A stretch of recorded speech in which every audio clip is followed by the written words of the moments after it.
Cruzando Fronteras nos encontramos con el sacerdote y periodista Manuel María Abrú, que es el autor de este libro que tengo entre las manos. ¿Ha fracasado la nueva evangelización? El desafío misionero de la acogida a cercanos, alejados y lejanos de la fe cristiana. Con este sustancioso volumen, Manuel María Abrú nos hace un análisis de la situación actual en la que se encuentra la Iglesia, además de una manera muy amena, muy detallada. Se nos va haciendo también un recorrido en torno al concepto de la nueva evangelización, acuñado por el Papa Juan Pablo II, y cómo pues, los papas siguientes han seguido con esta tarea evangelizadora, tanto Benedicto XVI como el Papa Francisco. Y al final el autor nos anima, nos emplaza a seguir evangelizando desde la alegría que provoca el propio Evangelio.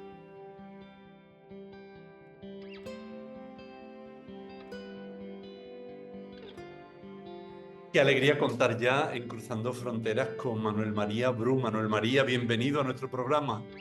Muchas gracias, Fernando. Encantado de estar aquí contigo.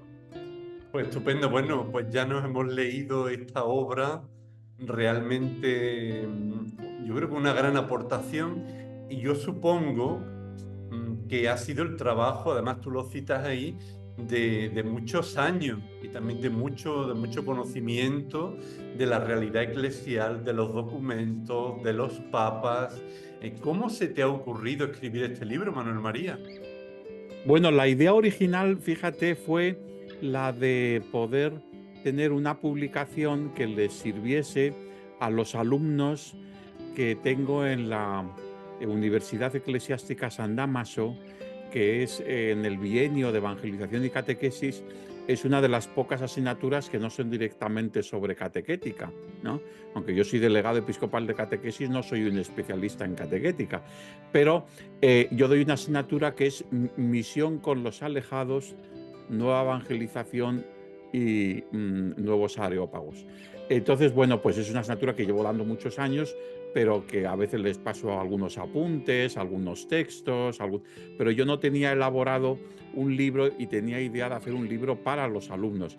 Es verdad que luego el libro fue cambiando de planteamiento y lo fui extendiendo a que tuviera pues un interlocutor del libro, un lector del libro mucho más amplio que unos alumnos de un bienio de teología. ¿Y cómo está siendo la recepción de este libro?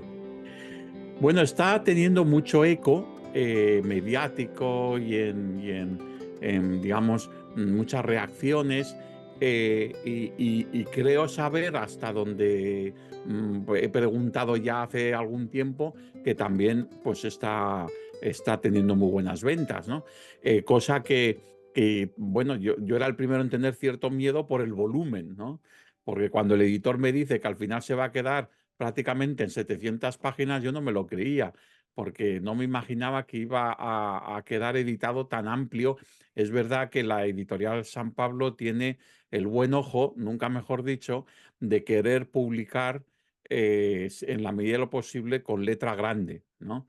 Para que sea más fácil su lectura. Y claro, eso hace que también sea muy extenso, pero no deja, yo comprendo que ir a una librería y encontrarse con un ladrillo como este, pues no es que así que apetezca mucho llevárselo, ¿no? Aunque solamente sea por decir, ¿y dónde lo meto?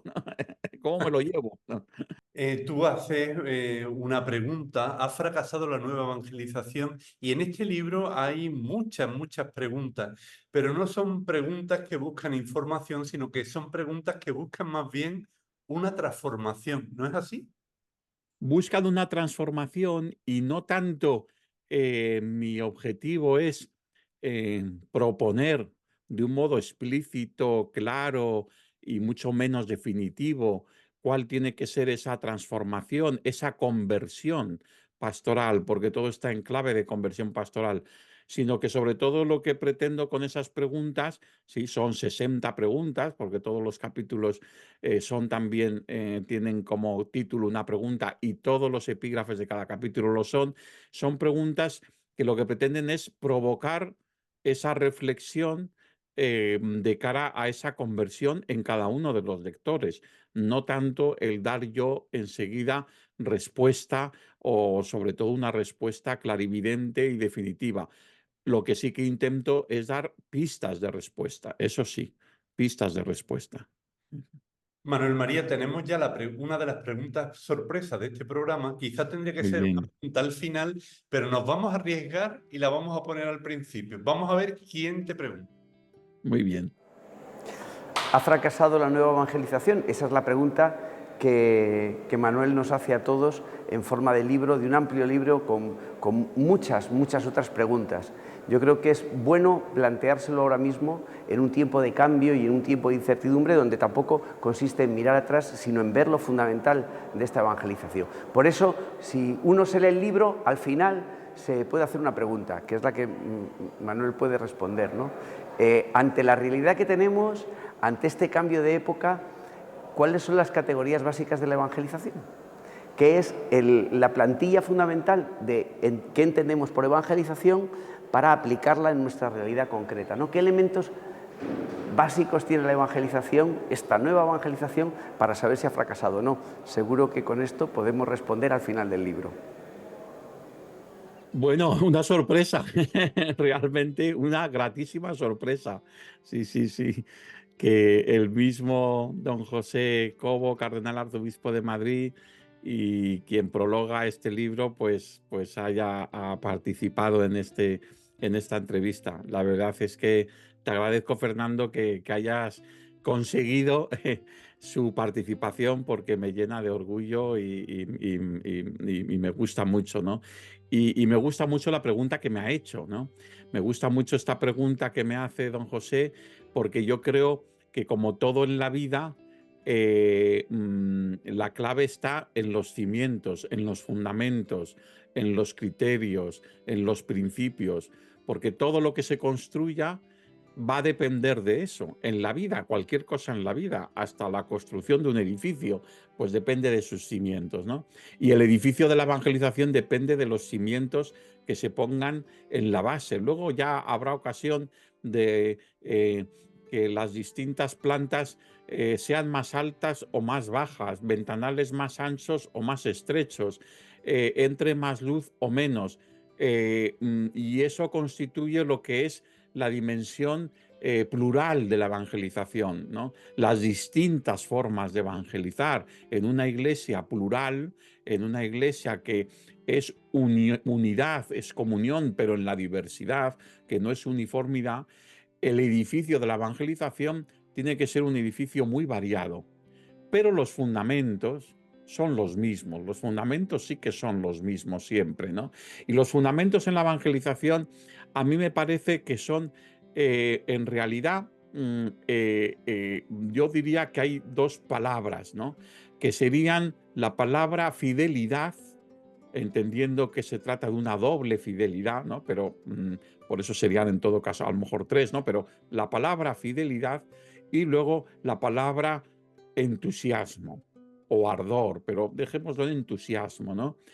Yo creo que lo primero que tiene que ser una buena evangelización es una evangelización fiel. Y cuando decimos que es fiel, ¿fiel a qué o a quién?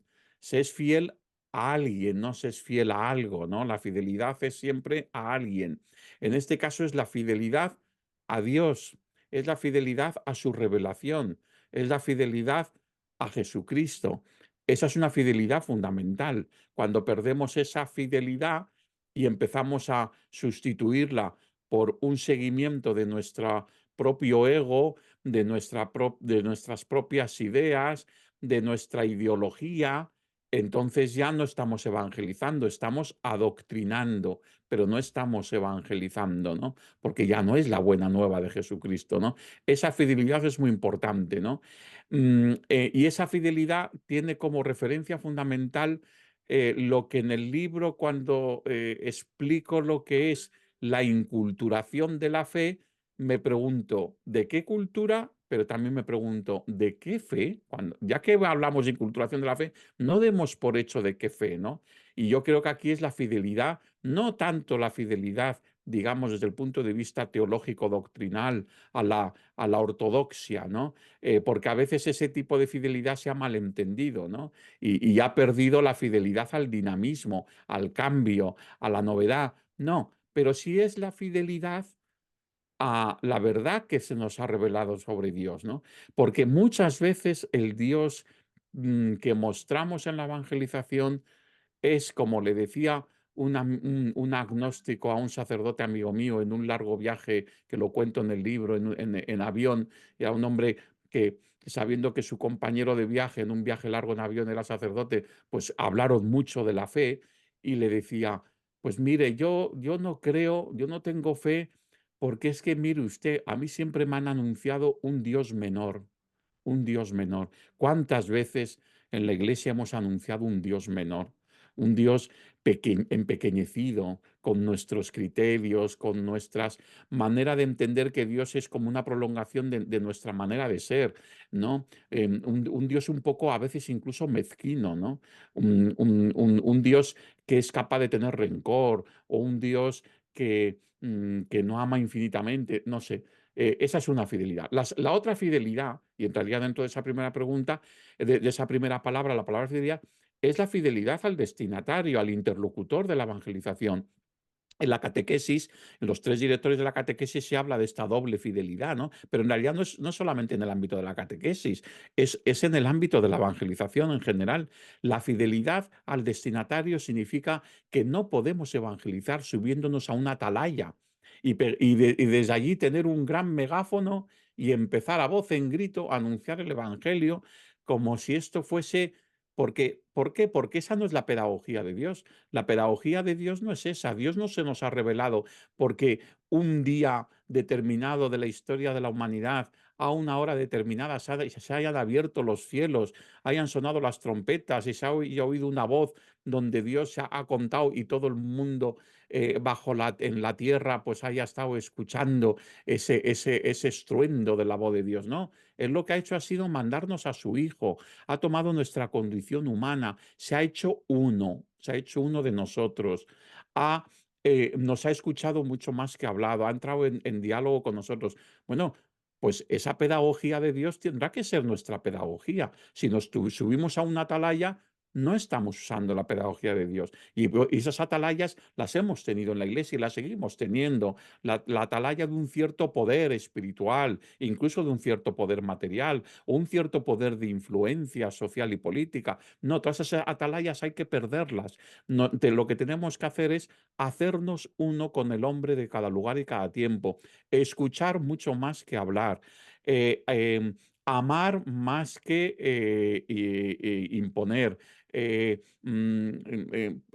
hacerse uno.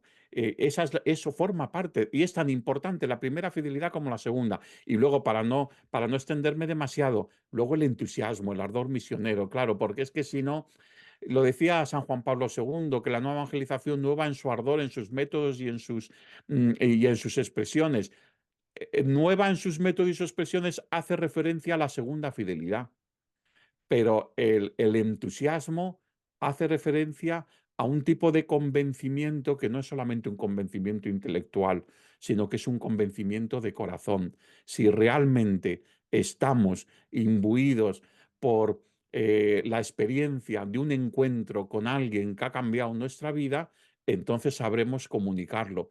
Pero si no es así, si esa experiencia es pequeña, no ha sido renovada, se ha quedado anquilosada, pues entonces, ¿qué vamos a transmitir?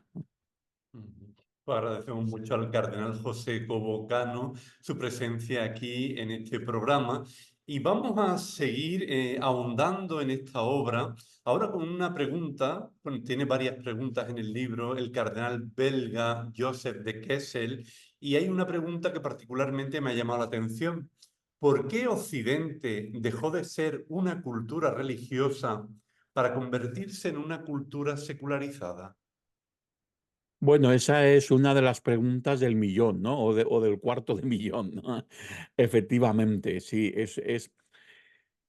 yo creo que lo que le pasó a Occidente, a todo el mundo occidental, en ese inicio de la crisis religiosa, que es la crisis, ha habido muchas en la historia de Occidente, pero esta sería, digamos, la que todavía seguimos colgando de ella, por decirlo de algún modo, ¿no?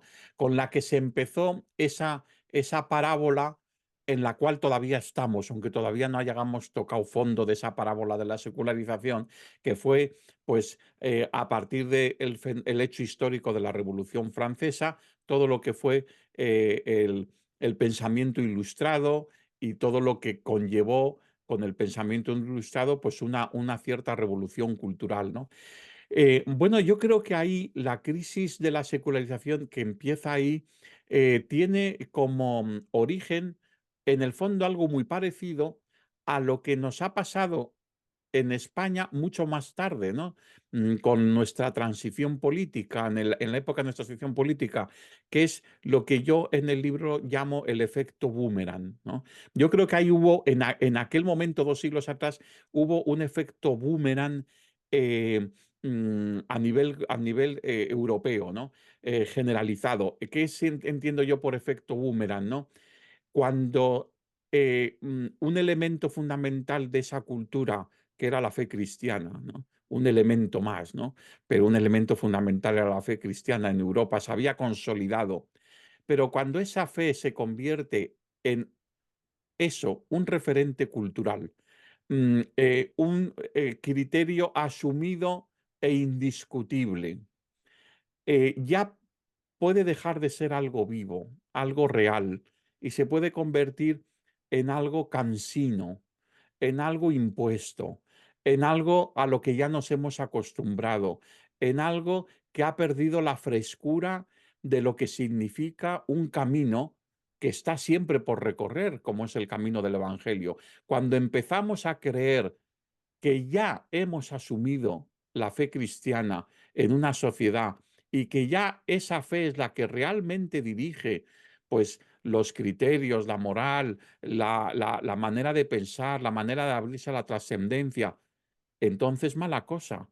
Mala cosa porque Dios siempre está, y la voluntad de Dios siempre está mucho más lejos de nosotros de lo que nosotros podamos creer que nos acercamos. Cuanto más nos ahondamos en el túnel de la vida, con el horizonte de la luz del túnel, más largo se nos presenta el túnel, aunque veamos la luz al final de él, pero más largo se nos presenta. Cuando caemos en la trampa, y yo creo que esta trampa cayó Occidente, pues prácticamente ya en el siglo XVIII, en el siglo XVII, siglo XVIII, ya asumió que ya había agotado las posibilidades de aprender del cristianismo para relacionarnos los hombres, para entender, para tener una cosmovisión. No, eso es inagotable.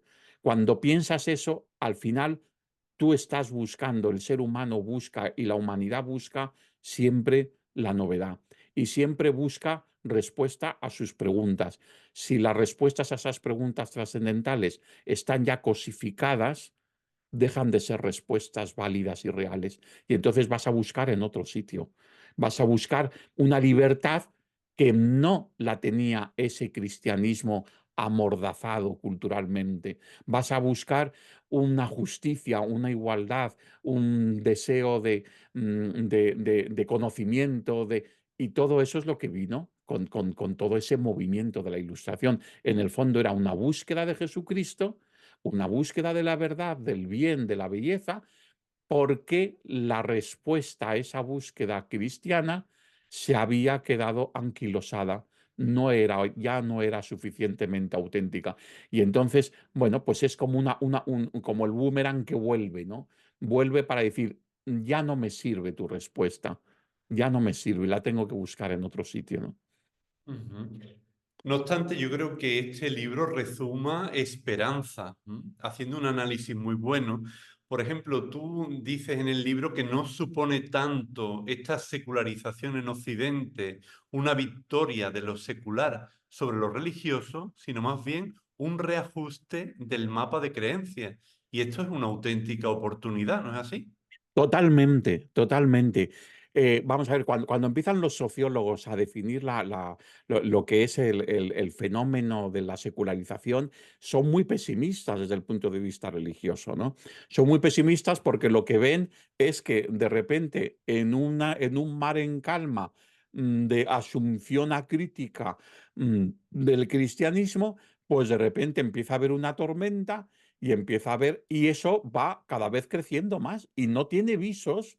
Digamos, el pronóstico no te dice que eso vaya a terminar, sino que realmente eso va a ir arrasando. Y entonces ellos lo entienden como una lucha entre un poder secularista que detrás tiene una cosmovisión atea y agnóstica, y que en esa lucha es una lucha totalmente desigual, porque aunque el terreno todavía está ocupado por la fe cristiana, pues el invasor tiene mucha más fuerza y al final, batalla a batalla, va ganándole y llegará un momento en que desaparecerá el cristianismo. Esa es la visión que tienen los primeros sociólogos.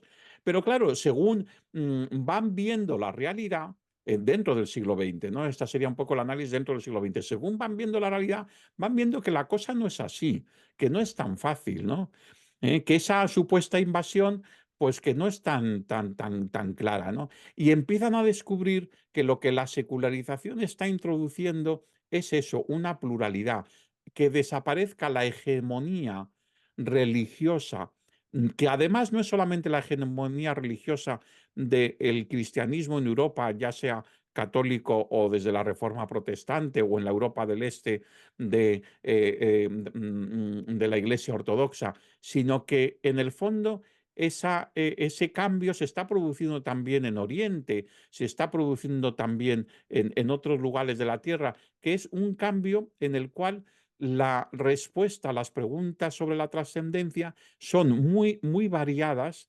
Hay un fenómeno de globalización que hace que ya no sirva tanto eso de yo soy católico porque nací en España, pero si hubiera nacido en la India o si hubiera nacido en Japón, pues sería budista o sería... No, no, no, eso en un mundo globalizado eso ya no es, ya no existe. Entonces lo que hay es una pluralidad religiosa, una pluralidad espiritual, surge esta realidad nueva de buscar respuesta en las preguntas religiosas, no tanto en religiones tradicionales y mucho menos en confesiones o grupos confesionales, sino en distintas formas de espiritualidad. Entonces lo que se produce es un pluralismo. Y en ese pluralismo lo que llama la atención es que realmente no gana adeptos el ateísmo y el agnosticismo militante, sino que los pierde.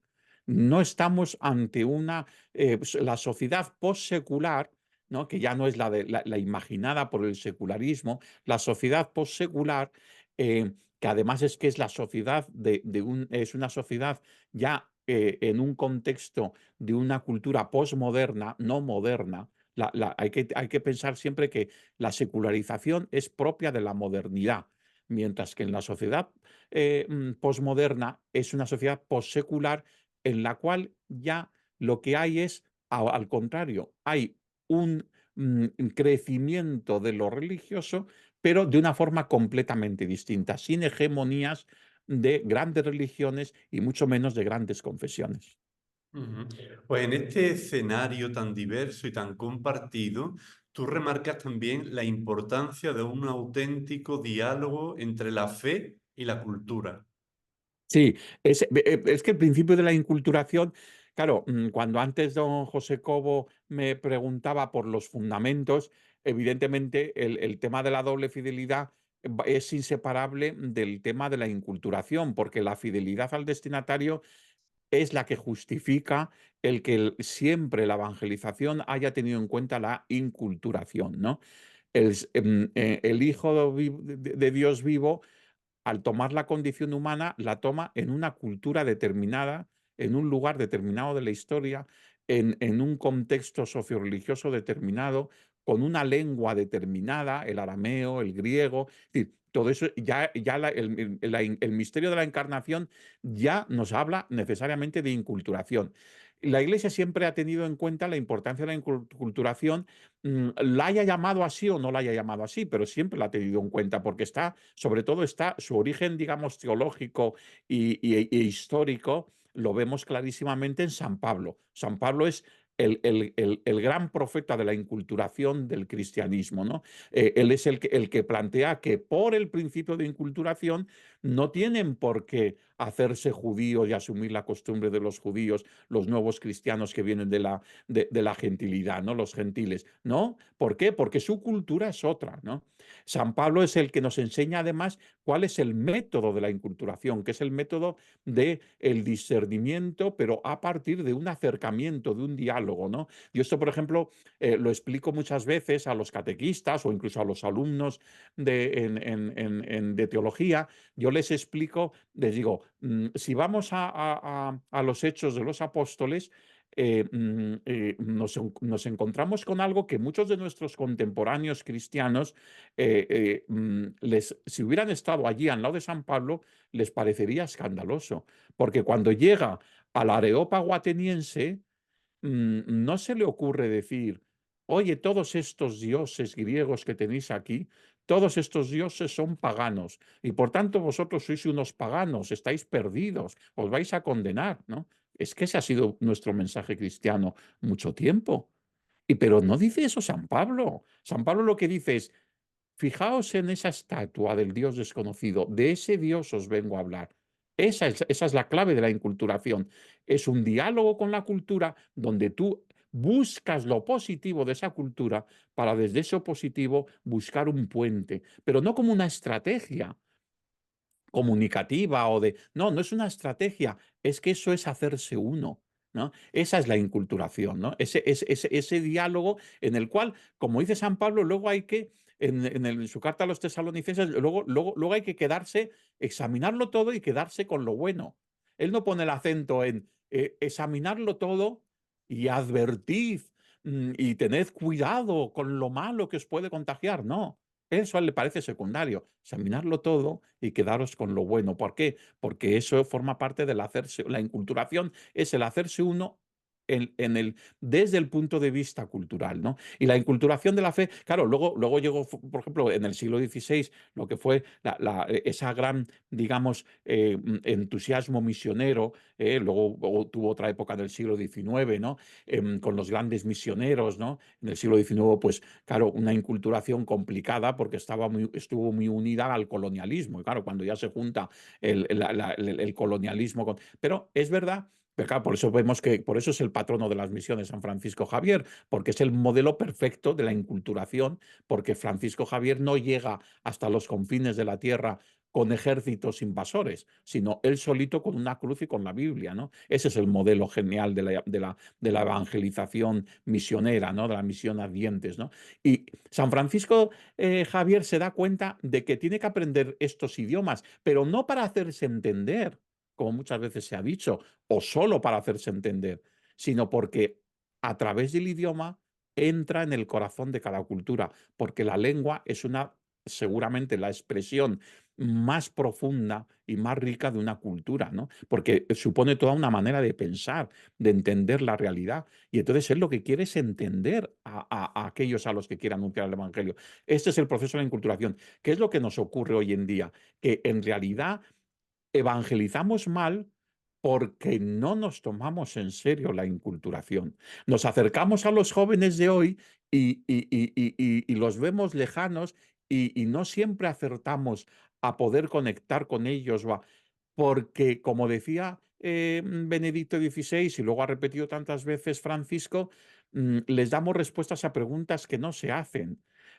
Es que las preguntas existenciales de dónde vengo, a dónde voy, quién sois, qué sentido tiene mi vida, no se la hacen también las nuevas generaciones. Claro que se la hacen, pero no pensemos que se las vayan a formular como los filósofos griegos o como las hemos reformulado en la escolástica, en la cultura occidental durante siglos. No, se la formulan de otro modo, pero se las formulan. Claro, si nosotros le damos unas respuestas cosificadas, con una mentalidad, con una visión de la realidad tan determinada por una cultura que no es la que ellos tienen, no es su punto de referencia de ideas, de sentimientos, de anhelos, de deseos, pues entonces le resbala, le resbala. Entonces nosotros tenemos que, la inculturación significa, además fíjate qué bonito que la palabra cultura viene de la experiencia del campo, ¿no? De cultivar.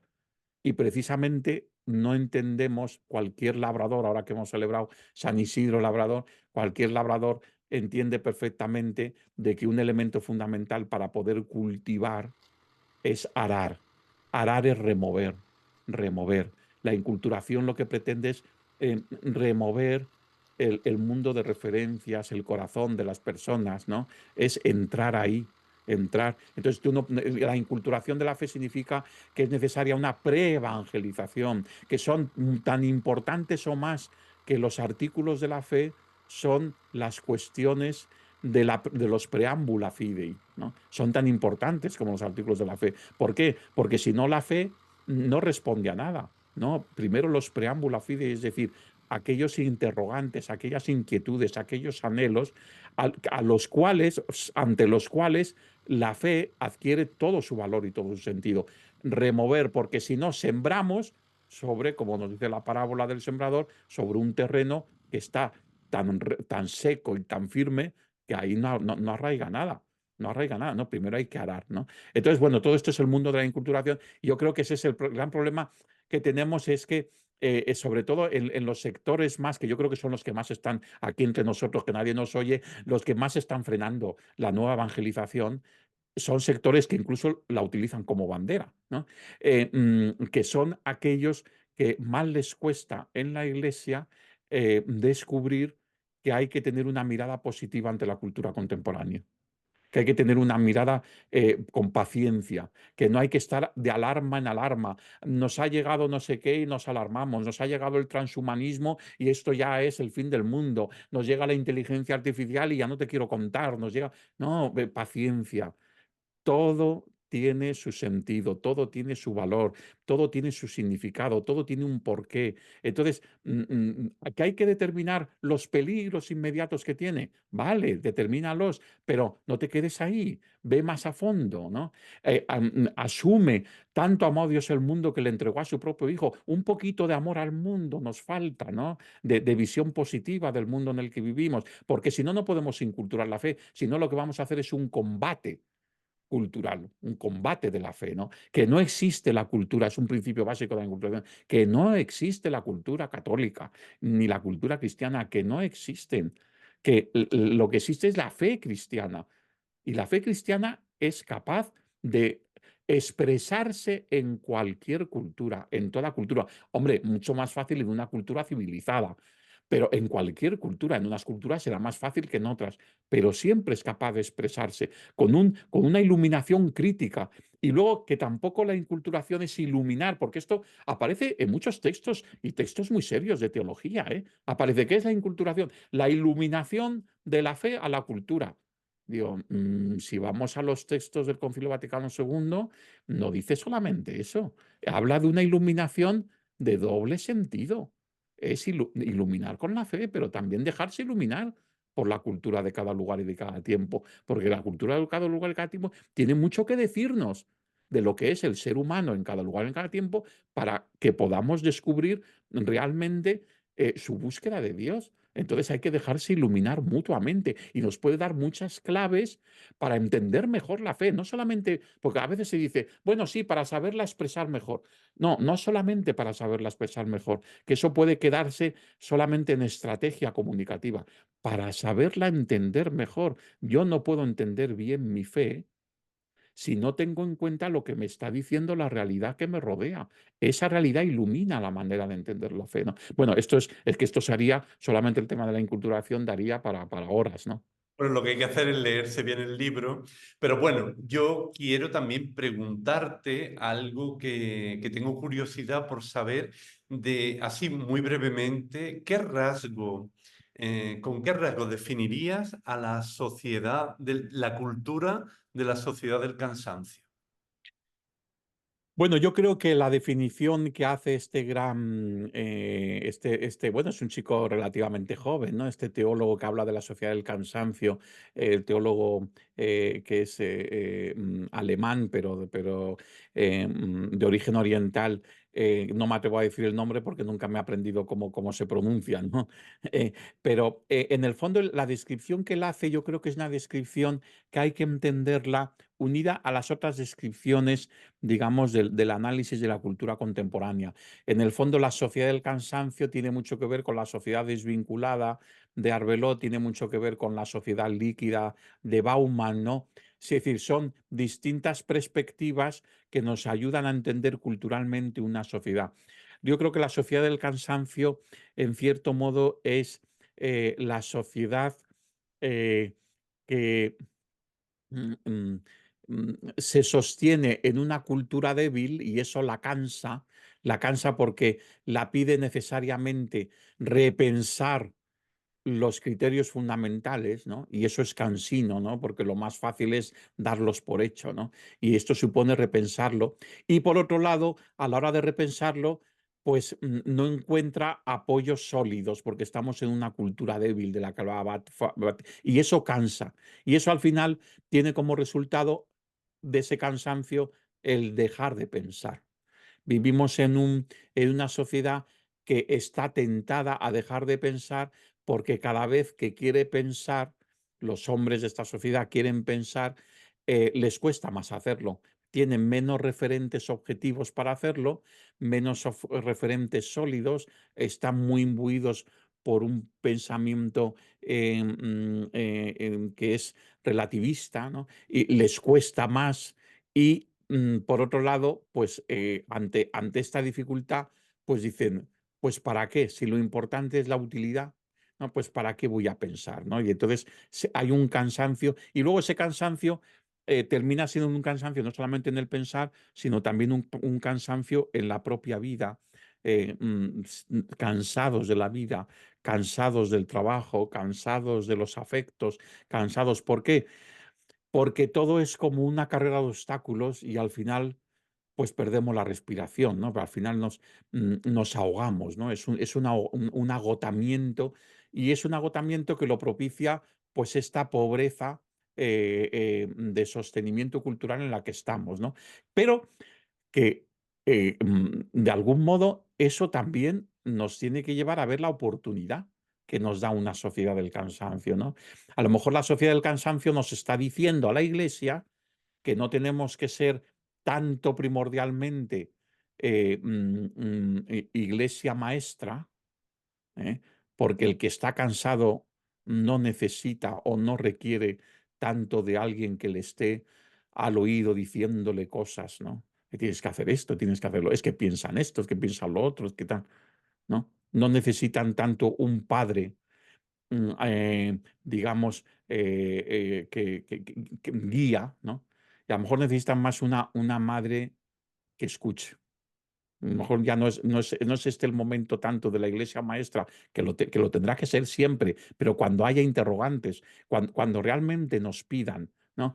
Pero tiene que ser mucho antes que iglesia maestra, iglesia madre, porque cuando estamos cansados lo que necesitamos es alguien que nos dé cobijo. Necesitamos una iglesia hospital de campaña, ¿no? Donde todas esas heridas de los distintos cansancios encuentren un lugar de reposo, un lugar de cariño, un lugar de acogida, ¿no? O sea que todos estos mensajes que nos dan con la sociedad líquida, la sociedad del cansancio, la sociedad desvinculada, cada uno de estos mensajes y tantos otros nos están marcando, son signos de los tiempos a través de los cuales el Espíritu Santo nos está diciendo, cuidado, tendréis que ir por aquí, tendréis que ir por ahí, ¿no? Porque el hombre de hoy os lo está diciendo, ¿no? Desde el criterio de la segunda fidelidad, pues él os está marcando, él os está proponiendo las prioridades, ¿no? Ujú. Has estado hablando de esa escucha. En el libro hace varias referencias a esta iglesia sinodal, a este proceso sinodal en el que nos encontramos también. ¿Y cómo explicar qué es misterio de comunión y pueblo de Dios? Buena pregunta, porque ese fue realmente el gran debate del Concilio Vaticano II.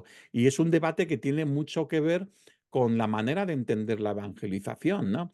Y la nueva evangelización, porque yo defiendo en el libro que la nueva evangelización, aunque la expresión la inaugura San Juan Pablo II, en realidad los antecedentes de la nueva evangelización están en el Concilio Vaticano II, en las grandes constituciones del Concilio Vaticano II, sobre todo en Gaudium et Spes, pero en todas ellas, ¿no? Y esto luego claramente en Evangelii Nunciandi de Pablo VI. Ahí es donde está ya la clara conciencia de que es necesaria una nueva evangelización.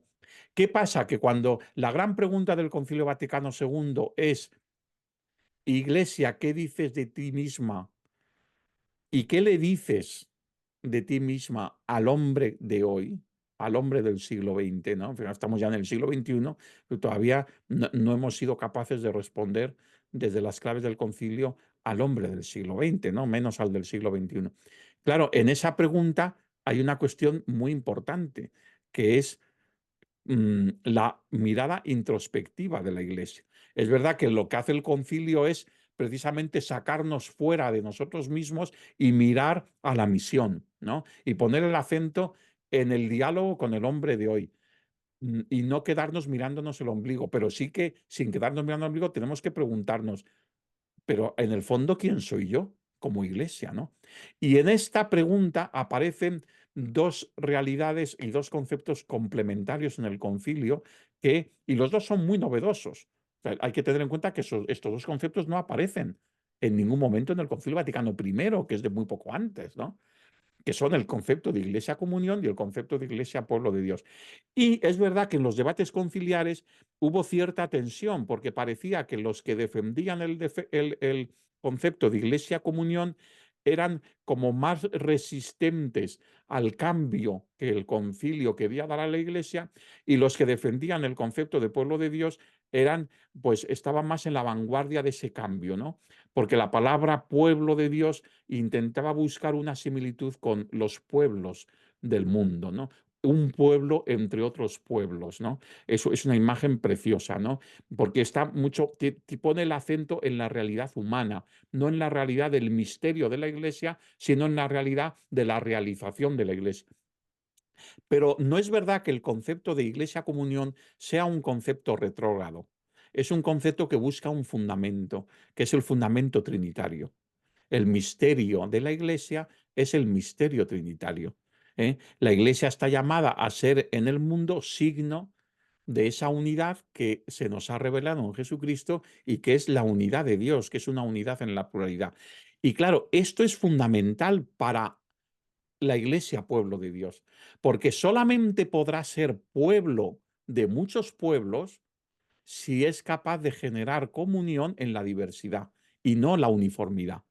El Concilio Vaticano I se movía en una eclesiología que estaba muy influida por la Iglesia Sociedad Perfecta. Y la Iglesia Sociedad Perfecta tenía mucho más que ver con una organización uniforme que con una organización donde se apostase claramente por la diversidad. Y de hecho muchos de los que dicen, no, el concilio, la prueba del concilio fue un desastre, es que el posconcilio fue ocasión de un montón de secularizaciones. Yo me pregunto, y del mismo secularismo, yo me pregunto, bueno, ¿no será que los padres conciliares ya lo veían porque ya había empezado todo ese movimiento y que hubiera sido mucho más grave sin el concilio? Pero en todo caso, es que la gran apuesta del concilio es la de no cerrarse en una iglesia uniforme, sino que el misterio de la comunión de la iglesia es misterio trinitario. Y el misterio trinitario, lo novedoso del misterio trinitario no es que Dios sea uno. Lo novedoso del misterio trinitario es que son tres. Es que es un solo Dios en tres personas. Por tanto, la clave fundamental y el desafío fundamental de la comunión no está en la unidad, está en la diversidad, en saber conjugar la diversidad. Y conjugar la diversidad significa escuchar a todos, que todos participen, si no, no hay pluralidad. Y esa es la iglesia sinodal. ¿Qué pasa? Que una iglesia que no sea desde la diversidad y que no apueste por la diversidad y que siempre los habrá en la iglesia que digan, esto es un peligro, claro que lo es. La diversidad te puede llevar a la dispersión, te puede llevar a la confusión. Es mucho más fácil una iglesia de ideas claras sí es uniforme. Una iglesia que tiene en cuenta la diversidad se arriesga mucho más a la dispersión. Pero es que es la única, es que solamente es fiel al misterio trinitario si es en la diversidad. Y luego en la encarnación de ese mensaje es que pueblo de Dios quiere decir que un solo pueblo de Dios tiene que saber ser pueblo y estar insertado, perfectamente implicado en pueblos muy diversos, con culturas muy diversas, con realidades muy diversas. Entonces, la idea de la Iglesia, pueblo de Dios, también está pidiendo esa pluralidad. Por tanto, yo digo que son dos conceptos absolutamente, no solamente complementarios, sino interdependientes, ¿no? Y no son uno, no hay contrariedad entre de ellos en absoluto, ¿no? Manuel María, ya en la recta final de esta entrevista tenemos otra pregunta sorpresa de un amigo común. Escuchamos. Hola, Manuel María. Hola, Fernando. Hola, amigos de Cruzando Fronteras. Estoy grabando esta pregunta recién llegado del tanatorio, en el que sirvo todos los lunes a las familias que viven la gran pobreza y debilidad de perder a una persona querida. Es sin duda uno de los ambientes donde se predica el primer anuncio, donde se acompaña a personas bien reales, alejadas en ese momento de maquillajes y de diseños, mostrando su realidad frágil. Es ese primer anuncio el que me conecta con el desafío misionero, con la llamada inculturación tan necesaria en el Amazonas como en un tanatorio de Barcelona. Pero a menudo me doy cuenta que comprendemos muy bien el que la inculturación requiere reconocer los diferentes lugares de misión. Pero no siempre somos conscientes que también se precisa distinguir las diferentes épocas, tiempos, momentos. No puede ser lo mismo hace 50 años que hoy adentrados en el siglo XXI. No puede ser lo mismo. Y si entonces estuvo mal pretender que todos vistiesen como nosotros, hablasen como nosotros y fuesen como nosotros, confundiendo evangelización y colonización, el Evangelio dice id y predicad el Evangelio, no id y predicaos a vosotros mismos. Me parece que pasa lo mismo ahora cuando pretendemos seguir hablando de piedad, aunque todos entiendan compasión, o cuando seguimos con conceptos expresados desde el mérito y alejados de la misericordia y la esperanza. Manuel María, lo hemos hablado en alguna ocasión. ¿No te parece que ahí, en la inculturación, en los nuevos lenguajes que nos reclama el primer anuncio, es donde nos estamos jugando mucho? Preguntas, ¿ha fracasado la nueva evangelización? Sin duda, una buena provocación la del título, pero quizás aún mayor la del subtítulo, el desafío y la acogida. No te engaño, aún no me lo he acabado del todo, no me ha dado tiempo, pero no quiero acabar sin darte las gracias por el libro, también a la editorial San Pablo y a este programa Cruzando Fronteras. Eso sí, ya te avanzo que no has fracasado en acertar este desafío. Muchas felicidades y desde Barcelona una forta y fraterna abrazada. Muy bien, nuestro amigo Quique. Qué bien, sí, desde Barcelona. Bueno, ha hecho una pregunta, pero en realidad con muchas referencias a otras preguntas, ¿no? Sí, la verdad es que es muy importante. Él hace una pregunta sobre un tema muy concreto, pero es un tema que está en el corazón, en el fondo, está interrelacionado con todo lo que trato en el libro, porque si en el libro hay un primer capítulo, del cual en la entrevista hemos hablado mucho, ¿no? De lo que es el análisis de la situación real ante el fenómeno, ante el desafío de la Iglesia, ¿no? De la realidad sociológica, ¿no? Luego hay un segundo capítulo sobre la inculturación, de la cual hemos hablado mucho, ¿no? Hay un tercer capítulo que es un análisis de lo que es este concepto de la nueva evangelización desde el Concilio Vaticano II, que hemos hablado ya, y que luego viene Pablo VI, pero luego sobre todo es Juan Pablo II, que es el que tiene el término, el que habla ya de los areópagos, tal. Y luego yo termino defendiendo que después de Juan Pablo II, Benedicto XVI se enriquece el concepto de nueva evangelización y el desafío de nueva evangelización con el arte de los gentiles, y luego Francisco lo enriquece y es un tema muy importante, pero que tiene que ver también con algo de lo que ya hemos hablado, que es lo que es esta otra cara de la moneda de los nuevos areópagos, que son las existenciales y las periferias geográficas, ¿no? Pues todo eso desemboca en un quinto capítulo que es para mí es el capítulo, no solamente por ser el último, pero es el capítulo, digamos, más de aterrizaje, ¿no? Que son, bueno, pues 12 pistas, 12 pistas de aterrizaje sobre la nueva evangelización, ¿no? Y una de estas 12 pistas es precisamente la de la cuestión de el tema de los lenguajes, ¿no? De hecho, yo dedico, de las 12, dedico varias preguntas. De las 12 preguntas, aprendemos y aprovechamos la pedagogía narrativa de la fe, aprendemos y aprovechamos los nuevos lenguajes de la cultura mediática, puede la información religiosa ser evangelizadora, mensajes directivos y discursivos o mensajes provocativos o testimoniales.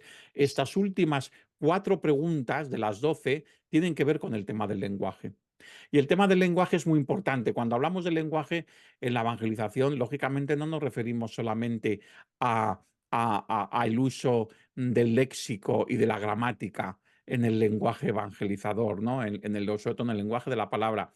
Estamos hablando de todo lo que significa el canal de la comunicación de la evangelización, ¿no? Los canales, los códigos lingüísticos, y aquí hay una variedad enorme, ¿no? Y yo creo que esto es fundamental porque, y está conectado con todo lo anterior, porque entonces ni inculturación, ni análisis de la realidad, ni entender por qué Juan Pablo II habló de nuevos métodos y nuevas expresiones junto con nuevo ardor. Es decir, si no aterrizamos en la cuestión del lenguaje, pero el lenguaje va sobre todo, primero, una clave de la actitud, ¿no? Porque nuestra manera de comunicarnos, que empieza con el lenguaje no verbal en la comunicación interpersonal, es sobre todo una comunicación de la actitud. Si nuestra actitud es de respeto, no de proselitismo, si nuestra actitud es de acogida, si nuestra actitud es desinteresada, yo no tengo que ir con el interés de que nadie se convierta. Mi único interés es dar testimonio del amor de Dios a los demás, ¿no? Porque eso es evangelizar. Si la actitud es esa, ya eso, antes de hablar, ya la vamos mostrando. Y hay muchos códigos lingüísticos que ya apuestan por esa actitud, ¿no? En los distintos lenguajes, ¿no? La mirada en la comunicación interpersonal. Pero, por ejemplo, por eso es tan importante la comunicación audiovisual. No solamente porque el audiovisual forma parte esencial de la cultura mediática en la que hoy vivimos, sino porque el audiovisual es la nueva forma de expresar lo que el ser humano siempre ha querido expresar de distintas formas y la Iglesia siempre ha querido usar para la evangelización, que son códigos lingüísticos distintos a la palabra, no solamente la palabra, ¿no? Y entonces el lenguaje audiovisual utiliza códigos lingüísticos muy distintos, tan importante o más como es el código gramatical, está el código lingüístico de la imagen, una imagen u otra, del color, un color u otro, unos colores u otros, de la luz, una luz o una intensidad de luz o una oscuridad, ¿no? El enfoque, una panorámica general o centrarnos en una realidad concreta, ¿no?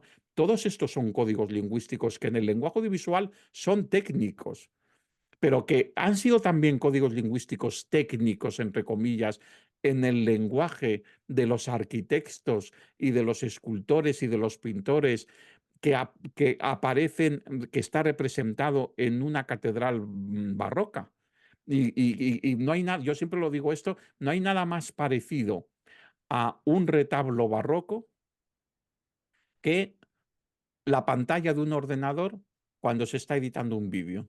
Aparecen un montón de cuadritos con distintas escenas.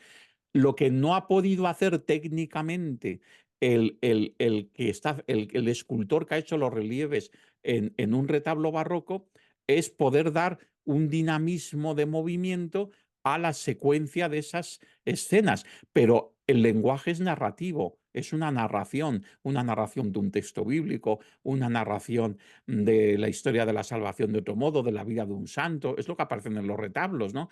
Y él lo que ha hecho es, se ha quedado a mitad de hacer el vídeo. El que está haciendo un vídeo, antes de que lo construya, lo que tiene en la pantalla son las distintas escenas por separado. Luego ya las conecta y aparece una imagen en movimiento. Él se ha quedado antes de la imagen de movimiento, pero porque ha esperado a que el que lo está viendo con su mirada ponga él el movimiento, pero ha metido también el código lingüístico de la luz a través de las vidrieras de la catedral, de la música, porque no ha querido, ha puesto el mejor instrumento musical en un templo grande como es un órgano. ¿Por qué? Porque sabía que la luz, la música, la imagen, el color, todo eso serán códigos lingüísticos. Es decir, no estamos inventando nada nuevo con el lenguaje audiovisual. Ya existían estos códigos. Lo único que ahora estos códigos lingüísticos se unen en una manera de comunicarse y en un lenguaje distinto que es el lenguaje audiovisual, ¿no? Pero que hay claves de este lenguaje audiovisual, por ejemplo, a la hora de, hemos hablado de la actitud, pero a la hora de pensar en el mensaje, estamos demasiado acostumbrados e influenciados por un mensaje discursivo, racionalista, seguramente porque quisimos hacer un proceso de inculturación en el siglo XIX, ¿no? Cuando lo que era más importante en el ámbito de la secularización, en el ámbito secular, era la diosa razón, era la enciclopedia, era el dar explicación racional de todas las cosas. Vale, pues en ese contexto concreto formaba parte de la misión de la Iglesia, pues acercarse a ese lenguaje discursivo y poner en potencia todo lo que en acto, todo lo que en potencia siempre ha tenido el diálogo fe-razón y la racionalidad de la fe. Pero es que no estamos en ese contexto de la modernidad, estamos en el contexto de la posmodernidad, que no está reclamándonos explicaciones racionales, porque a las nuevas generaciones los discursos racionales, la respuesta es qué intenso es esto. No tienen capacidad para, no pretenden ponerse a reflexionar todo, no. Tienen capacidad a preguntárselo todo, pero no a reflexionarlo todo desde un punto de vista racional, a racionalizarlo todo, ¿no? Entonces, en cambio, en la historia de la evangelización siempre ha sido mucho más importante el lenguaje narrativo al lenguaje discursivo. El lenguaje narrativo es el lenguaje preferido de Jesús. Es que lo tenemos en el mismo Señor. El Señor no se pone, esto se lo digo muchas veces a los catequistas, decidme en qué parte de los evangelios aparece Jesús que sienta a sus discípulos y les dice sacar lápiz y papel o pergamino y empezar a escribir, que ahora os voy a contar yo. Dios uno y trino. Primer tema de la asignatura Dios uno y trino como la que damos hoy en día en teología. Primer principio del credo apostólico. Creo en Dios Padre Todopoderoso, creador del cielo y la tierra. Ahora tomad nota porque el que me sé esto soy yo. Ninguno de vosotros lo sé. Yo me lo sé que vengo del Padre. ¿Eso es lo que nos encontramos en los evangelios? No. Jesús no da lecciones de teología de racionalistas y de explicación racional. Jesús lo que hace es que nos cuenta parábolas para acercarnos al reino de Dios y a la misericordia de Dios, ¿no? Lenguaje narrativo. Jesús lo que hace es comunicarse con nosotros con sus gestos, con su manera de dialogar con cada persona, de acercarse a los más desfavorecidos, a los últimos, y con todo esto nos está hablando de Dios, pero nos lo está hablando con la narración de su propia existencia, ¿no? Que es lo que luego queda expresado narrativamente en los evangelios. Los evangelios no son tratados, ni siquiera el evangelio de Juan, que es el más teológico, no son tratados de teología, son narraciones. Yo como periodista y en mi deformación periodística también, además de teólogo, son crónicas. Son maravillosas crónicas de testigos, de periodistas que están siguiendo lo que Jesús hace y dice y nos lo van contando como un periodista cuenta una crónica, ¿no? Entonces, el lenguaje narrativo, bueno, pues es que no podemos seguir con el lenguaje meramente discursivo. Tenemos que dar prioridad al lenguaje narrativo y esto es propio del lenguaje audiovisual. Una vez una catequista me dijo, hablando yo del uso de los recursos audiovisuales y de toda esta realidad, me dijo, mire, yo ya soy muy mayor, yo ya poner estos chismes de los vídeos y de tal, a mí yo ya aprender esto ya es muy tarde, yo no. O sea que yo me he quedado ya anticuada y entonces yo no sé si voy a seguir dando catequesis o si yo... Y yo le dije, no, no, no, no se te ocurra, mientras puedas y quieras, sigue dando catequesis. Tenía ya más de 80 años y la pregunté, tú cuando estás en la catequesis, ¿les cuentas historias a los chavales? ¿Les cuentas la vida de Jesús? ¿Le cuentas las historias del Antiguo Testamento? ¿Les cuentas la vida de los santos? ¿Les cuentas tu propia vida de fe? Y me dijo, abriendo los ojos, no hago otra cosa que eso. Le digo, pues ya les estás poniendo el vídeo. Ya ellos en su imaginación pondrán la imagen, pero tú ya pondrán ellos el vídeo en su imaginación. Pero tú ya estás usando el lenguaje narrativo, que es la clave del cambio de paradigma del lenguaje, ¿no? Por tanto, lo último en este desafío es el uso de las nuevas tecnologías para usar un nuevo lenguaje, sino entrar en los paradigmas de estos nuevos lenguajes, ¿no? Y ahí siempre tendremos que estar. Bueno, después de haber leído todo el libro y también nuestros amigos que han seguido hasta el final de la entrevista, en la parte de la conclusión tú te haces lógicamente una pregunta. ¿Ha fracasado o no ha fracasado la nueva evangelización? ¿O ha fracasado o no ha fracasado un determinado tipo de nueva evangelización? Claro, yo explico al final de esa conclusión que, hombre, la expresión ha fracasado es una expresión muy interesante porque todo el mundo la entiende, pero que cuando hablamos de la nueva evangelización o de cualquier realidad que tiene que ver con la fe cristiana, hay que relativizar el concepto. ¿Por qué? Porque aquí no se trata del fracaso y del éxito a nivel humano como el de cualquier empresa humana, ¿no? No. Pero sí que la clave está en entender que decimos que no fracasa una verdadera nueva evangelización si es verdadera nueva evangelización, si realmente responde a los criterios que nos hayamos puesto de acuerdo en que son los criterios fundamentales de una nueva evangelización, ¿no? Como los que ya hemos hablado, ¿no? En cambio, y cuidado, no fracasará siempre en futuro, porque los tiempos de Dios no son nuestros tiempos, no fracasará aunque a corto plazo no le veamos mucho éxito, porque esto es una siembra. La cosecha vendrá cuando tenga que venir, ¿no? Entonces nosotros tenemos que sembrar, ¿no?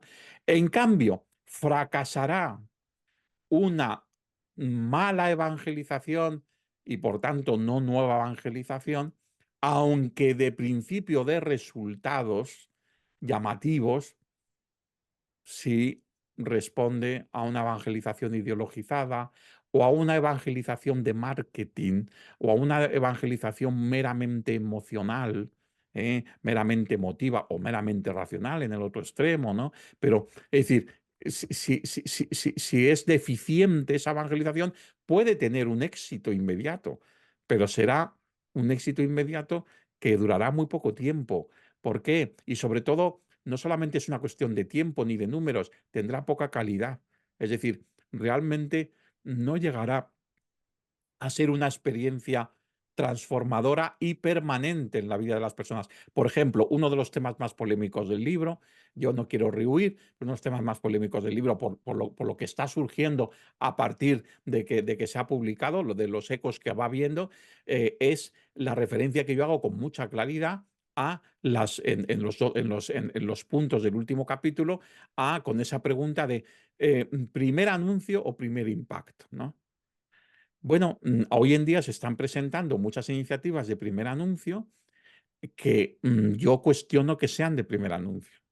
Son de primer impacto. Vivimos en una sociedad del impacto y hay una tentación espiritualista, que además es muy elitista en sus ambientes y tal, que es el ir saltando de experiencia en experiencia religiosa, entonces ahora me ha llenado esto, pero luego me vengo abajo, pues tengo que hacer un viaje, entonces primero he ido a un retiro de Maús y luego me voy a ir dentro de 3 meses a Meyugori y luego voy de salto en salto porque necesito impactos emocionales, espirituales. Eso no evangeliza.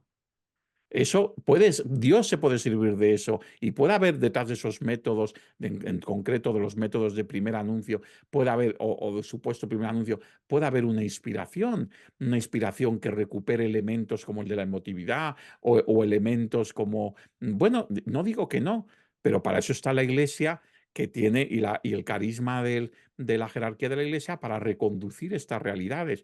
Pero no nos engañemos, ese éxito, el que ahora en toda España, todas las casas de espiritualidad se llenen con ese tipo de retiros, cuidado, porque tenemos que analizar en esos retiros. Hay mucha gente que se siente manipulada, que se siente engañada. Cuidado con esto. Vayamos no nos dejemos llevar por un éxito inmediato, porque lo primero que hay que hacer es tenemos que procurar procesos. Necesitamos impactos. Evidentemente, la evangelización tiene que ser provocativa, pero como dice el obispo de San Sebastián, Fernando Prado, no tengamos impactos sin procesos. Tampoco procesos sin impacto, ¿no? Porque entonces nadie empieza un proceso si no ha tenido. Por eso yo prefiero hablar de kairos, momentos de kairos, que son impactantes, pero que sean verdaderamente momentos de Dios y de kairos. Y los momentos de kairos por sí solos, si no van acompañados de procesos de iniciación cristiana, no valen para nada. Por eso es tan importante. ¿Por qué? Porque la fe, la experiencia de la fe es una experiencia de diálogo permanente, de diálogo sosegado y de diálogo en libertad. Y un fin de semana con 4 impactos espirituales no puede convertir por sí solo. Puede abrir una puerta, no digo que no, pero no puede convertir. Luego es necesario un proceso, ¿no? Entonces, bueno, pues yo creo que es un ejemplo, entre otros muchos, de lo que puede significar el que nos veamos tentados a creer que el fracaso de la nueva evangelización o el éxito de la nueva evangelización va por derroteros que tienen que ver con una mirada demasiado humana de los métodos y de los medios de la evangelización, ¿no? No, tenemos que en ese sentido ser más pacientes y ver que la clave del éxito de la nueva evangelización es lo que me preguntaba don José Cobo, los fundamentos, los criterios fundamentales, ¿no? Ahí es donde tenemos que poner el acento, ¿no? En esos criterios fundamentales, y ahí ya lo nuestro es sembrar, no recoger, ¿no? Y ya veremos que luego eso siempre el Espíritu Santo hará que dé fruto y el milagro del Señor, como el de la multiplicación de los panes y los peces, la evangelización, la obra evangelizadora de la Iglesia es como los 5 panes y los 5 peces que ponen los que estaban allí sentados delante de Jesús. Siempre será muy pobre, lo que nosotros hagamos es muy pobre, pero Él quiere que nosotros pongamos nuestra parte y Él hace el milagro de su parte, ¿no? Como dice también muchas veces don José Cobo, no les vamos a llevar, a nadie les vamos a llevar a Dios. Dios ya está en ellos. Les tenemos que ayudar a descubrir que en ellos está Dios, pero no les llevamos a Dios. Dios está delante de nosotros, Dios está ya en ellos, ¿no?